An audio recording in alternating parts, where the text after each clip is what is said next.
Hey guys, welcome into today's video. This is going to be a brand new series on my channel. It's going to be a foundation a day for 42 days. The reason that I wanted to start this video is that I have 51 foundations in my permanent collection. It's the number 2 item, maybe number 1 right now, of makeup that I really like testing. I'm really into testing new foundations. It switches back and forth usually between blush, eyeshadow, and foundation, my 3 favorite makeup categories, probably a lot of people's favorite makeup categories. But 51 foundations is just too much for me to have in my collection. I recently did a makeup declutter, and I will link that up in the cards, where I went through my whole collection and I decluttered, breaking some of my makeup into 3 different categories: keep, declutter, and then I made up a third, which was items that I want to keep for reference but I'm going to take out of my permanent collection and move into the closet, where I keep makeup that I think is popular, relevant, things that I may want to reference in future videos but that I don't want to use in my personal everyday life. But I did not do that with foundation. And recently I've gone through a really big skin change. In the last 8 months to a year, I have gone from really dry skin to very oily skin, and a lot of foundations that used to work for me that were more on the dewy natural finish side just aren't working these days. So I'm grabbing and loving more matte foundations. So some of my foundations in my collection predate my skin change. So the reason for this series, I don't want to just declutter foundations based on memory. I want to retest a lot of them because some of them are pretty expensive. Some of them I may re-love, some of them I may not like or may not work for me now, and it's time to make that determination. So while I have 51 foundations in my collection, this is foundation a day for 42 days because there are 9 foundations I have already made a decision on. Some of them I'm actually testing. They haven't gone into speed reviews, but I've worn them very recently, so I know exactly how I feel about them. But I will have to move them into wherever they're going to go, keep, declutter, or in the reference pile. And then there are some that I'm testing that I already absolutely love, haven't gone into a speed reviews, and I know that I'm going to be keeping them. And then 2 of them I have already made the decision that I'm going to declutter. Welcome to day 29, you guys. Today we are doing the e.l.f. Flawless Satin Foundation. I picked this one because this one's a little bit older in my collection, and I told you, I think in one of the last videos, that I was going to target my 2 oldest ones. So I think of what's left, this is the oldest one, and this does have a 6-month shelf life on it. So I've definitely had it longer than 6 months. It's probably time to decide whether or not I'm going to finish using this up or whether or not it's gonna go, because it's about nearly half gone. This is a foundation that I've talked about a lot on my channel, like in various videos. I have said that this is one of the best semi-matte, kind of satin matte finishes for people with dry skin. I don't hear a lot of people talking about this. It has been one of my holy grails, just like the Sephora Best Skin Ever when I had dry skin. But I think I've used this since my skin has changed to more oily, and it did not wear as well. It did not wear as long. So I don't know if this is gonna be something that I just end up throwing away or I end up trying to finish up. So that is what we are going to determine today. Let's get into talking about this guy. So it's the e.l.f. Flawless Satin Foundation. It comes in 40 shades. I have mine in the shade 210 Bisque, which says on the top, previously natural, new name, same color. It's described as a buildable medium to full coverage with a semi-matte finish. It's supposed to be oil-free with glycerin to hydrate the skin.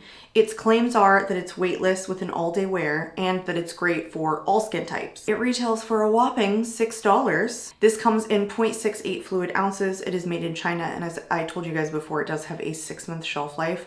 It's literally the only foundation I think I have that says 6 months on it. The shortest I've ever seen. Kind of on the side and the back, it does look like maybe a little bit separated, and I've kind of tried to shake it up a little bit. Doesn't seem to really be moving the product around much or kind of taking away what looks like the separation. I will say though that this is more of a whipped consistency. It's not a very liquidy emollient formula, so it doesn't shake super well. Even on my swatch, if you guys can see, it just kind of like sits there.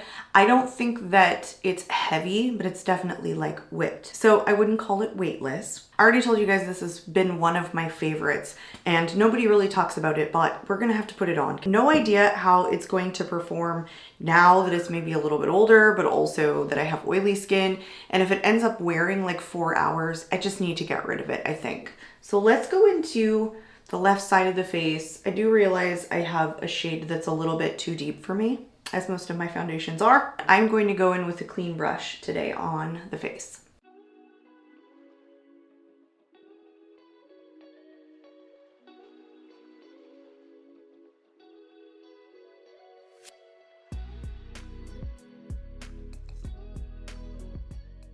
This does have a little bit of a fragrance. I'm actually really surprised that it does. I don't know what the fragrance is, but it does smell like a little bit perfumey. I don't know if I've vlogged that before, but I definitely smell it now.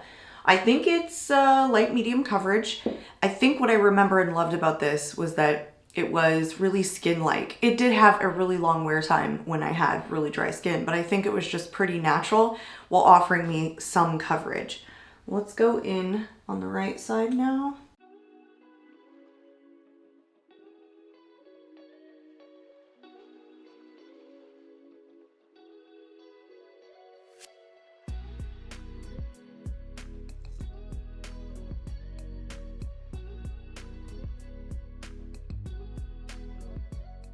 I like the way e.l.f. describes that it's a semi-matte finish. I think it is. This is one of those foundations, and I've kind of been throwing this in there as I've been noticing that it has dimethicone in it. That is actually the second ingredient list on here, which does generally help with hydration. That's kind of why I feel like this was such a good foundation if you were looking for semi-matte / satin finish foundation and having dry skin. I know that when I had dry skin, that was something that I really struggled with. Like, not a lot of foundations that had a satin or semi-matte finish seemed to work on me. They just were too dry. Whereas I feel like this was one, like the Sephora one, wore well, didn't look too heavy. I want to say that I have traveled with this one, just like the Sephora Best Skin Ever. I did end up decluttering that one before I started this. So you guys, I have not done a wear test on that one because I had tried it right before I started this series and realized that my newfound oily skin, it lasted about 3 hours and then completely faded off of me. Plus it was an older foundation and I had almost finished it up. So anyway, I think this looks really pretty. I mean, there's nothing fancy. It's really natural looking on the skin. It has a tacky finish and I do feel it on my face. So it's not completely weightless. I think it gets lighter, I think, as it sinks into the skin. Now that I'm logging the fact that this has some fragrance, I don't know if you guys are sensitive to that. You might not like it because it's actually quite strong. So anyway, let me go finish the rest of my makeup. We're gonna do one final check-in to see what it looks like with the rest of the base, complexion, all that good stuff done. Then I go away, you guys. I will do a natural light check-in. I will do a natural light check-in at 4 hours, and then we'll come back at the end of the night to decide whether or not this one makes the cut and gets to stay. Okay, makeup is all complete. This doesn't add any texture to my face. It gives me decent coverage. Products lay really nicely on top of it. I just like it. Super unoffensive. If you're looking for, I'm telling you guys, a medium semi-matte finish foundation, if you have dry skin so far, I think this is such a great, affordable option. I think right now this probably has to be the least expensive foundation I have in my collection. Just not a foundation that a lot of people talk about, even when it comes to e.l.f. I just don't think this is a very popular product. Of course, the 6-month shelf life thing is just probably the least attractive thing about it. But I mean, I've had this more than 6 months for sure. So, and it seems to still perform. But I'm gonna go do the natural light check-in for you guys now. And I'm gonna go about my wear test. And then I will see you guys back here at the very end of the night so you guys can see how it held up. And then I'll decide whether or not she stays or she goes. Hey guys, welcome back. It is almost 9 o'clock and we started this wear test today at around 10, maybe 10:30. So it has been 10 and a half, 11 hours. Really shocked that this held up as well as it did. I think I am kind of confusing it with the Sephora Best Skin Ever, which had a much shorter like wear time. I feel like this one has such a longer wear time, like with a similar formula and a similar texture. As you can see, I am oily on my nose. That just happens, but it's not breaking apart funny. And I feel like it's definitely lasted longer than a lot of my other wear tests. The only thing that I am concerned about is that it does have a 6-month shelf life and I've used it to about here. So if I was gonna pan this, it would be pretty consistent use to like get through the remainder of this. And I already have like one in my project pan. It is so difficult to do these determinations, especially when there are other variables. In instances where they're older foundations, I feel like that kind of adds a level of complexity for me in terms of like, do I keep it or do I not keep it? Because it's not my favorite, it's not the most long lasting, but it's pretty darn good. So if I was gonna grab for this, it would be this time of year.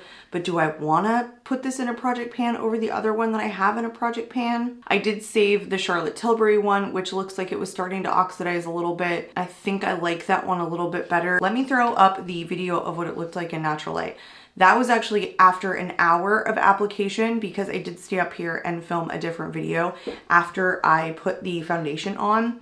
So it still looked really good, but it wasn't immediately after application. And then the check-in that I did was probably like, I want to say 5 hours in. It wasn't a total of 4 hours. I think it still looked pretty good. It was still pretty much intact.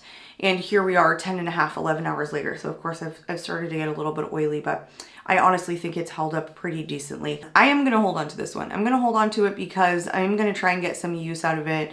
I am gonna try and put it in a project pan. I'm probably gonna ignore the other one temporarily because this one is older and the shelf life is shorter. But by the time I end up doing a full declutter, I may end up letting this one go with the remaining products that it has in it because we still have 13 foundations to go. And so by that time, I'm sure it'll be the end of January into February. And by that time, I may make the decision to declutter it completely from the collection once I do the full foundation declutter. But right now, I think it's good enough to keep. I don't know if I would repurchase it, given that it's not my longest lasting, but I want to recommend it to those who have dry skin.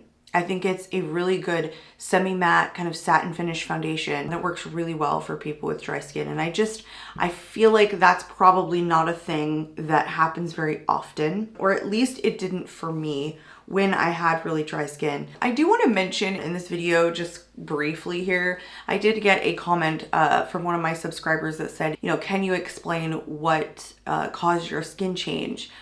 You know, was it diet? Was it other things? I don't have the true answer for that. But if you do watch some of my older videos, you can see just how dry my skin really is, how acne prone it is. When I first started my channel back in 2022, if you guys want to go back to July or somewhere around that point, you can really see how much acne I'm fighting when I'm coming in bare face. At the beginning of my videos, I had acne my whole life. I always had something on my chin or, you know, my nose, somewhere on my chin and my nose, and you could tell my skin was very, very dry.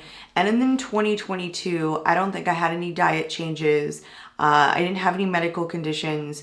I feel like it was a drastic hormonal shift that went from like extremely dry skin to like oily in the T-zone. I mean, I'm like secreting oils. I would say I'm like really oily. It gets cold outside right now, and I mean, you can see just how shiny I am. So whatever I'm producing, I'm kind of doing on my own. I thought several times about doing a dedicated video on my change because I feel like it's significant enough, and because I've talked about it so many times in my foundation wear test. So I may end up doing that, but I do just want to mention briefly here, if you guys are watching these videos and kind of following along, I am not an expert. There's all different sorts of things that can impact hormonal changes. Lower levels of estrogen can change your skin type. I am not a physician. I do not have a degree in that. I don't like to speak to things medically that I don't know.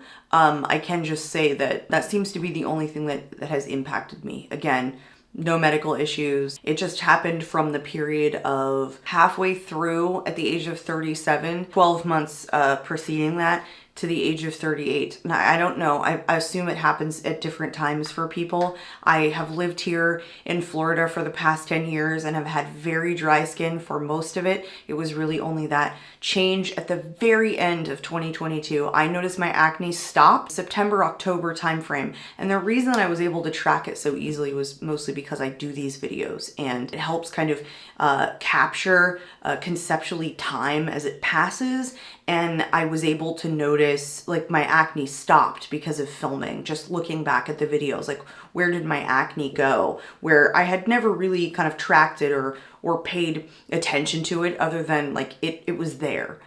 So I just kind of wanted to mention that. The only significant change that I had from that time frame is my dad did pass. but that's, you know, not likely to impact any hormonal changes. So I don't know what it was. Now I feel like I am going into a whole dedicated video. So I'll just kind of leave it there. If you guys are interested and you do watch this video, if you kind of want me to elaborate a little bit more on some of the things that I definitely explored, or maybe some of the things that I did change in terms of like my skincare that may have contributed to my skin type changing so drastically. And if you guys want me to do some like comparisons where I can throw up some pictures of my previous videos and you can kind of see against like where I am now, please do let me know. I would be happy to make that video for you guys. Otherwise, if you guys are watching this, hopefully that kind of gave you some indication of what I know about it. Anyway, back to the foundation. I can see I've been talking for 5 minutes straight. I am going to keep this one, you guys, for now, as I mentioned before. So that makes Declutter 15 and Keep 14. I was actually kind of hoping that I would end up decluttering this one.